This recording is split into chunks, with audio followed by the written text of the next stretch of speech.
my sophomore year. So both of my artifacts actually come from the same class my freshman year, my physics class with Miss Turner, Melinda Turner.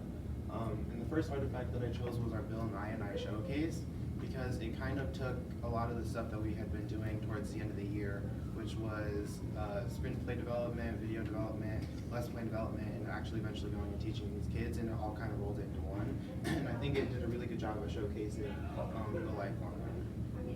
And if you click on where it says the showcase,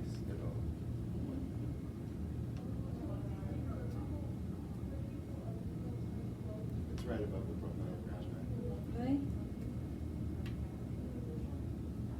Right here? Right here. Oh.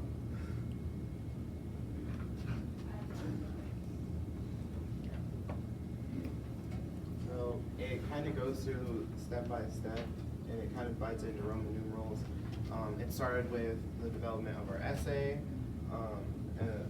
First of all, we had to read a book, and the book that I was responsible for reading was The Lord of the Flies, which was really interesting, and it gave me a lot of perspective for like the human mind, especially with teenagers. And then eventually went on to our research paper, and this is also really good for reflection as far as the work that you do along the way, not just the end product that you eventually end up with. And then we made our film, which definitely helped me learn a lot, and eventually actually helped me in this class too. Because, well, this class helped that class, and that class helped this class, because I had to develop a screenplay, I had to learn how to work with other people, and develop a script and a schedule that would work for all of us. We even had to create a storyboard, which really showcased a lot of the skills that I learned, especially in places like journalism. So yeah, and then we developed our lesson plan, and we taught in front of our class first, and we got a lot of feedback from them, and eventually we made a trifold, which showcased the feedback that we got, and then it showed pictures and all that kind of stuff of what we eventually went and actually taught the kids. I don't remember the elementary school that we went to, but we had second graders, if I'm correct. So yeah, so that was a huge learning experience for me. Not only as a student, but it gave me perspective, because I always think of kids as like, running around, snotty nose and all that kind of stuff. They were actually really well behaved, and they were really receptive to our methods. And I think that's the end of the first.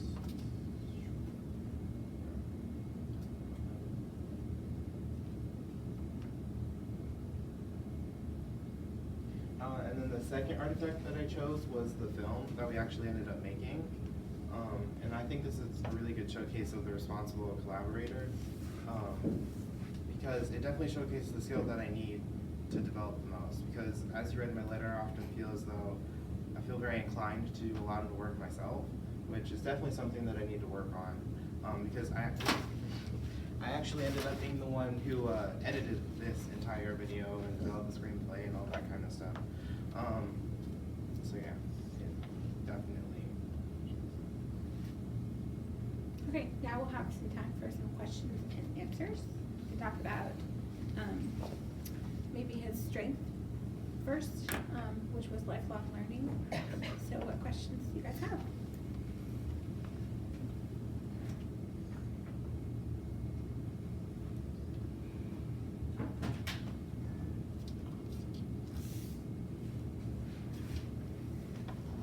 I noticed in your letter you named some of the specific skills and capacities that that showcase involve. Can you talk about some of the things that you learned that you'll carry forward into future learning from the Bill Nye experience?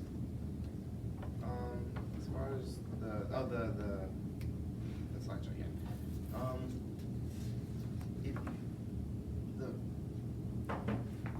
It kind of ties into both the responsible collaborator and the lifelong learner, because it taught me primarily collaborative skills. Because I had to spend almost half a year working with the same people, and even the teacher said at the end of it you would come out probably not liking the people they ended up working with, and I was like, that's a really interesting comment to make at the beginning of a project, just positive way to start.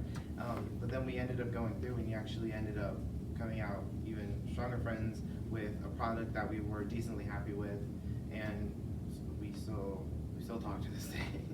So it definitely taught me a lot of collaborative skills. So how to work together, but also how to maintain those relationships over a long period of time and through some tough challenges together.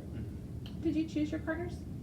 I don't remember. I think no, it was based upon the book that we read. Okay. So everyone got to choose the book, and then she played in groups from there. So if you were given the opportunity to choose partners, let's say you were doing this project all over again, what would you look for in a team? In a team, definitely diversity, which I believe is one of the things as far as a global citizen. Talk about what a diverse team might look like. Because if, let's say I choose people who are all like me, who all come from a relatively middle class, they have pretty much the same ethnic background, the project's bound to end up, we might work well together, but we're bound to end up with some mediocre project. Versus if let's say you have someone who maybe is a bit more financially gifted, someone who isn't, someone who comes from many different ethnic backgrounds, or someone who comes from like one, and a bunch of different qualities that come together, most of the time end up making something that is much greater than if all people of the same sort of group work together.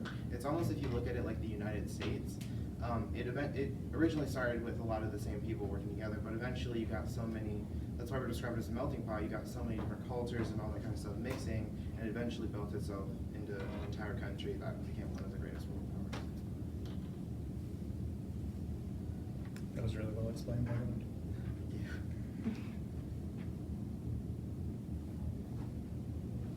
Any questions? You talked about that you did a lot of it on your own. The results of What could you do? You know, you said you reflected along the way. Did you reflect on the processes? And if you did you ever see an opportunity to delegate or bring other group members in?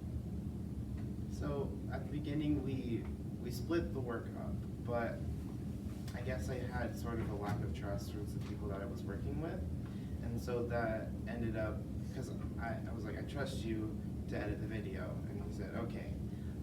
But then I was like, you know, it's mainly with me, like that trust. I need to learn to trust people. But then what kind of affected me was that I still did it, and I was like, okay, but then I came back the next day and he hadn't even started it. So that kind of just like fed into that mentality, which is not a healthy mentality to have as a collaborator. I've got kind of a related question. So you've identified that this is an area you want to grow in, and you beautifully explained why being able to collaborate, especially with a diverse range of people, can really be beneficial. How do you train in collaboration? Like, how do you get better at that? And then what additional supports could we provide here at school to help you train to be a better collaborator? I think project-based learning is one of the best ways to encourage collaboration. And as far as diversity goes, I don't want to say that a teacher has to put your team together and then none of you know each other and you don't have any chemistry with each other. But I think just genuinely encouraging people to explore the opinions of others and realize that you might work well with your friends, but that's not necessarily what results in the best product for you and the other people in your group. Have you had much, like, has there been much in any of the classes in that physics class, for example, or elsewhere, has there been much explicit talk about how to collaborate effectively and the norms of good collaboration? Have you had a lot of sort of teaching and training, you know, around how to do that yet? Or have you been mostly just kind of put in situations where you have to collaborate? Has there been a lot of talk about how to do it well, just to kind of teach up on that a little? My physics teacher, she definitely, she shined a light on it. Like, she wanted us to choose people who were different than us. She definitely said that. But I feel like a lot of the time, especially even looking before high school and like elementary, middle school, it was a lot of just, you're kind of put in the situation where it's a group project, you gotta either pick them or they pick them for you, so it's kind of developing that skill on your own. But I will say that in journalism, we have had the opportunity of working with a lot of different people, so that has definitely So I think what I'm hearing him say is he's had a lot of opportunity to Right. do that or organically, but that maybe we could, this is reflection for us as educators, Mhm. teach you guys how to develop norms, how to hold each other accountable, how to, the other components need to be explicitly taught.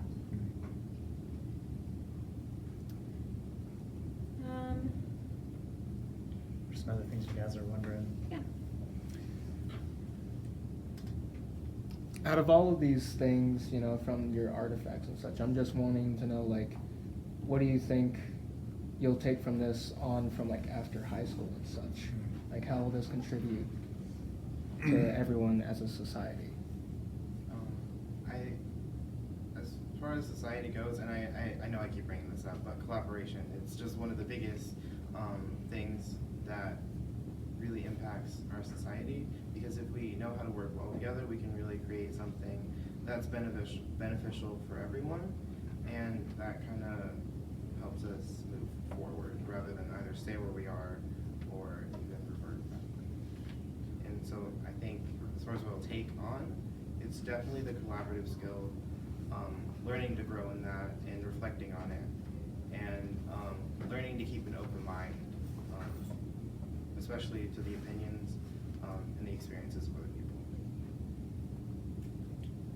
What did those projects have that some of your other projects didn't have that made you choose it to talk about? So when it came to picking the artifacts and the evidence, there were like 3 main classes that popped up, which was the business class I took my freshman year, and then journalism, which I took last year and I've taken this year, and then my physics class, which I had last year. Business was very basic. It was very, you're put in the situation and you happen to be working in a group, so I guess that counts as responsible collaborating. Journalism, it was, I don't know how to word this. It was, you were working together, but you had but you had separate sections that you were working on. So it was like, person did this, then the next person did this, and the next person did this.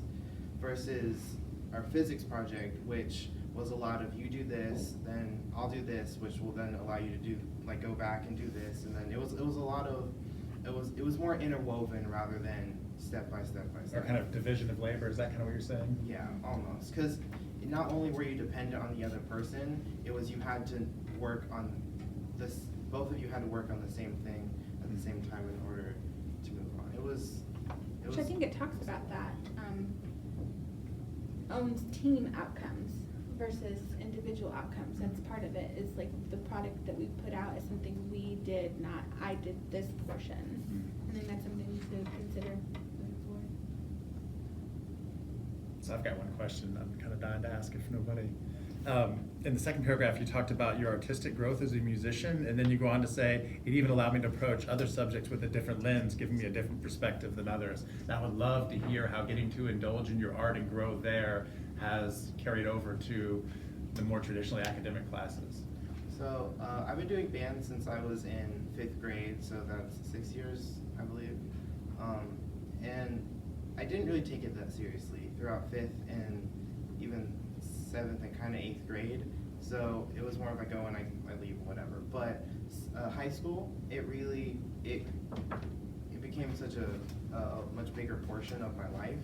And so when I go into things, I'm like, okay, because when it comes to band, you have to learn how to blend with other people. You have to learn how to, that while yes, you're important, you have to make sure that you're blending with the other people who are also important. Harmony. Yes, Yeah. it's kind of like intonation on a mental sense, in like a mental sense. Because it's almost like it is like a pyramid, because you have to say, okay, am I in tune? And am I in tune with my section? Is my section in tune with this row? Is this row in tune with the entire band? So it's one big thing. There are a lot of different sections that need to line up before it all comes together. Do you see being in tune with yourself as a musician, did that also carry over to being in tune with yourself as a student or a learner in other classes as well? Yeah, because band, well, yeah, sometimes they can cause a lot of stress. Like we just went to Solon Ensemble Saturday, which was an experience. And when something is not correct there, it definitely kind of shakes everything else up.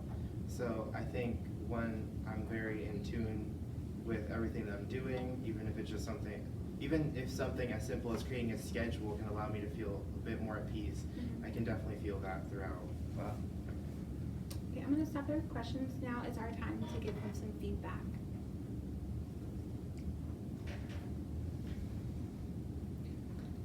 I thought you did really good, honestly. Like you had an answer for everything. I mean, I think it was very like smooth. One of the things I'd like to highlight is, I think to me important quality of a lifelong learner is that you're reflective. That you seem to take that approach to everything that you do, and because of that, I think that you will be successful. And even real-time reflective, he was so thoughtful and really thinking about what is my actual thought or feeling about this and how do I find the right words for it even as he was presenting, which is hard to do, to slow down and really get it right. Which is important that all students, when they do this, know like you don't have to have an instant canned rehearsed response. Taking time to think before you respond is really valuable. You did good.